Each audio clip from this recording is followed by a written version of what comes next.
Rafizuddin model মাদ্রাসা এমন একটি বিষয়, ব্যতিক্রম ধর্মী একটি বিষয় আমাদের সামনে উঠায় নিয়ে আসছে। আমাদের অনেকেই ধারণা যে মাদ্রাসায় পড়লে মনে হয় শুধুমাত্র ইমামতি, মুয়াজ্জিনি কিংবা এই মুন্সিয়ানা এই সমস্ত মধ্যে। কিন্তু পীর সাহেব চরমোনাই বাংলাদেশে একটি স্বপ্ন নিয়ে বাংলাদেশ কোরআন শিক্ষা বোর্ড প্রতিষ্ঠিত করেছেন এবং তার যে স্লোগানগুলো যুগান্তকারী ছিল তার মধ্যে অন্যতম একটি স্লোগান ছিল 68,000 গ্রামে 68,000 মাদ্রাসা চাই।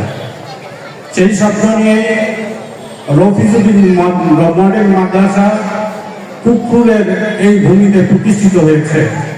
হাঁটি হাঁটি পা পা করে আমাদের সামনেই আমরা যা দেখতে পাই, অল্প কিছু সময়ের মধ্যে রফিজউদ্দিন মডেল মাদ্রাসা শুধু রংপুর শহরে নয়, গোটা বাংলাদেশে তার নাম, খ্যাতি এবং আলো ছড়িয়ে দিয়েছে।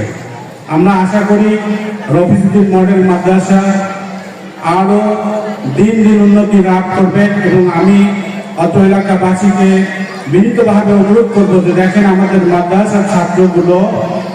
মাদ্রাসার ছাত্রগুলো শুধুমাত্র আরবিতে সীমাবদ্ধ নয়, বরং আপনি দেখেন তারা ইংরেজিতে, অঙ্কতে কিংবা অন্য কোনো সাবজেক্টে কোনো দিক থেকেই তারা পিছিয়ে নেয়। আজকে ঢাকা ভার্সিটিতে আমরা ডাকসু নির্বাচনে দেখেছি যতগুলো ক্যান্ডিডেট সেখানে ছিল সবগুলোই মাদ্রাসার ছাত্র।